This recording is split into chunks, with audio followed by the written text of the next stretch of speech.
Hello everybody and welcome back to another My Porch Prints tutorials.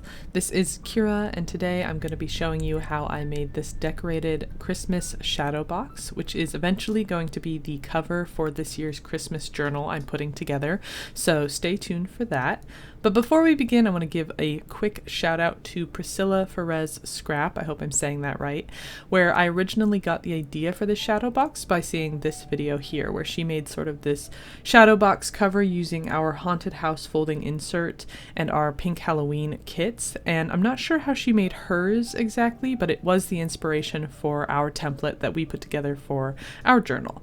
So if you haven't seen it already, this is kind of what that template looks like before it's all cut out, and I went ahead and printed mine on papers from the new Hometown Christmas journal kit that was just released.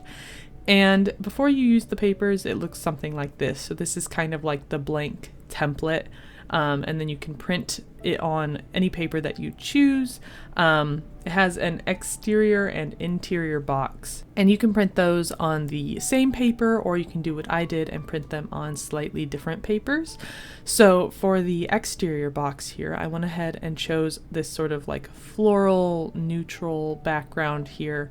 And you'll know which pages are exterior or interior because they will say it right here on the paper itself, like right on the template. So if you want to do two different ones, just find the ones that say exterior after you've printed it, and then run those exterior sheets back through your printer with a paper of your choice. And it could be any kit. This is just what I'm choosing.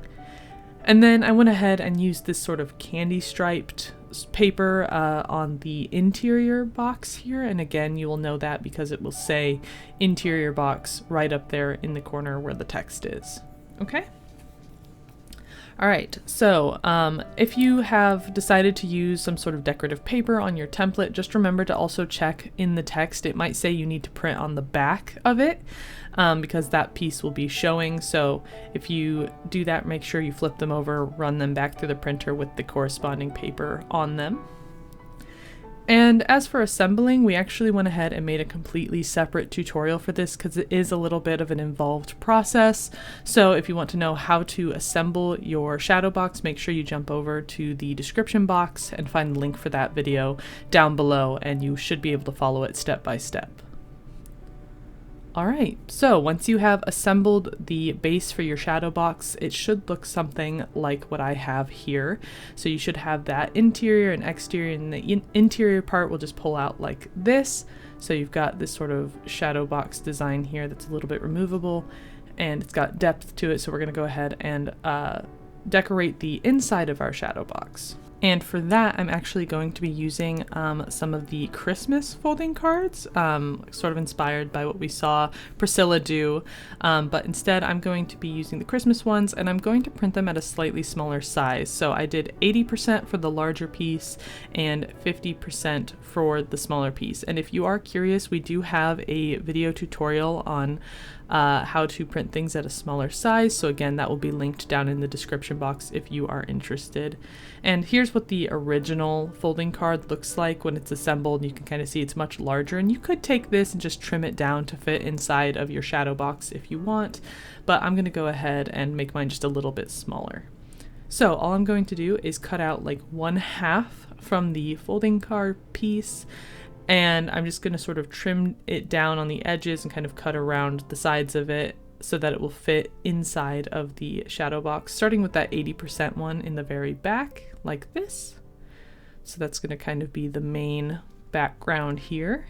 And then I'm going to layer a smaller 50% one in front of it like this, and that's going to create sort of the illusion of depth.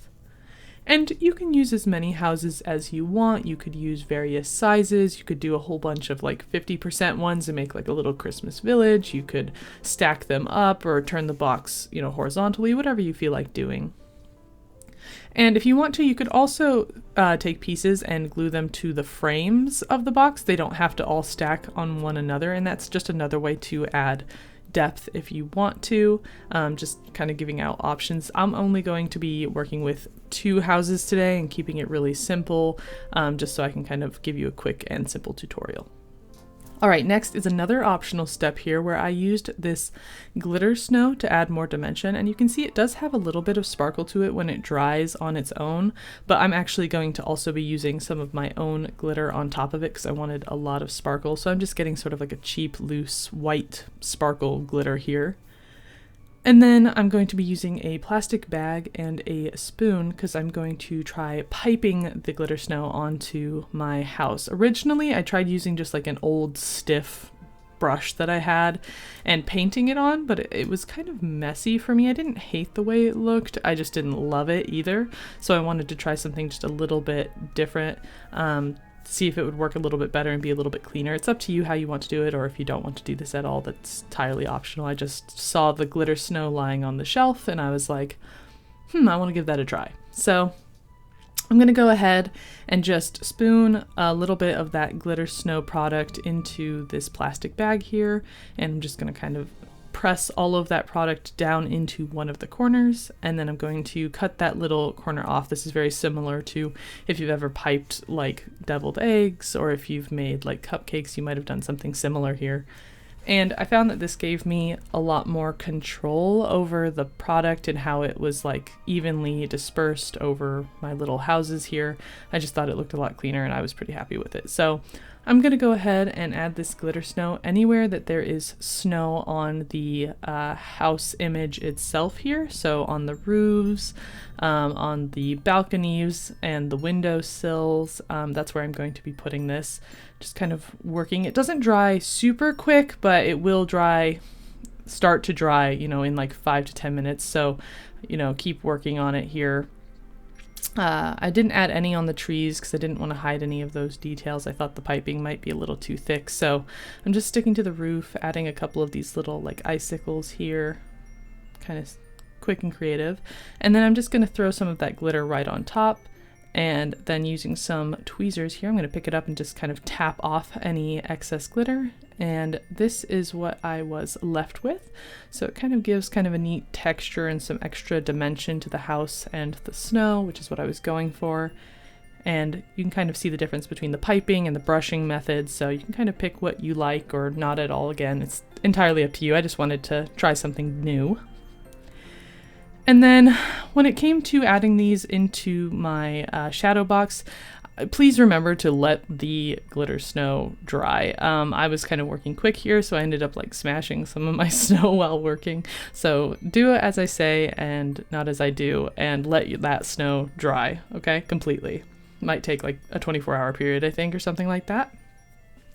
And once it's dry, then I'm going to be taking some of this double-sided sticky tape. We buy ours in the hardware section because it's a little bit cheaper than buying the craft brands from the craft section. Just a little tip if you're interested. And I'm going to be adding this all over the back of my largest piece here, and I'm just going to stick that down into my shadow box like this. And then with the second one here, I'm being a little bit more careful where I place the tape because I'm trying not to smash that snow flat in the back. So I'm kind of going in between where I put the glitter snow here. So just kind of measuring out where it's going to go. And then I'm going to add a couple of strips of that double-sided tape again to the back.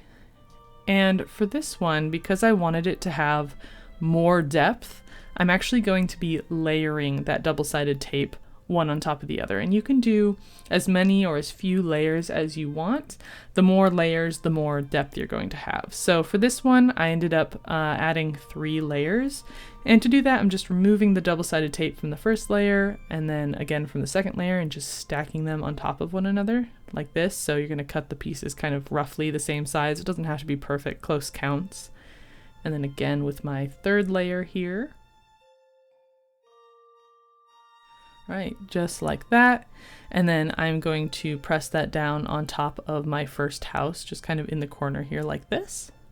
And you can see we've got lots of depth between the two houses, kind of adding to that illusion. And I wanted to further this illusion, so what I'm going to do is take some of the cards, like the other halves of the houses that I didn't use, and I'm going to cut out the pine trees from that like this, just kind of roughly. And then I'm going to be adding those into my shadow box just with a little bit of glue. So I'm going to add some behind the large house here. Again, just kind of working with that depth illusion. And then I'm going to add kind of a cluster down in that left corner here to sort of hide those like rougher edges that I cut. So just gluing a tree on here like this. And this kit also came with like some little ephemera pieces like a snowman that I decided to go ahead and add. And you could also add the windows and doors that kind of open, and that would have added more depth too. I just honestly forgot about them. Maybe I can add them later, but if you want to, you can add whatever pieces you want in here to kind of create this illusion if you'd like. For now, I'm just going to go ahead and stick with these pine trees, this snowman, and I'm also going to add one of the labels that came with this kit. And I'm just going to glue that in right to the top. Now, your kit might have different labels and different pieces to it depending on which Christmas house you choose. So just use whatever works best for you. And you can kind of see it's starting to come together here. We've got a little bit of that depth going on. I decided to go ahead and add some of that glitter snow down here to the bottom, and I think that really sort of sells that illusion here. So I'm just adding a healthy dollop of that glitter snow right down to the very bottom of my shadow box sort of ledge here. And I'm going to dump some more of that glitter snow on top and clean it up with a little bit of like my stiff paintbrush I mentioned earlier, and just sort of like clean up those edges a little bit and tuck it into the corners. All right, and this is what that looks like when it's done. I think it's really cute. I think it's even cuter in person. It's kind of hard for the camera to capture all the sparkle and depth, but next we're going to add a little bit more depth by creating this little plastic snow screen here. Kind of looks like falling snow. And to do that, you're going to need some white paint. I'm just using this basic acrylic paint, as well as a very stiff bristled paintbrush, a very old one here that is good for flicking paint. And for the screen, the type of plastic you use is going to depend on what you have. Maybe you have some throwaway plastic, or you have like a binder protector, or maybe you have some glass from like some old picture frames you can pick up at the dollar store. I'm going to be using this piece of plastic. I found it was attached to this like paper craft collection that I got from Michael's like a long time ago, and it's just sort of like a flexible clear plastic.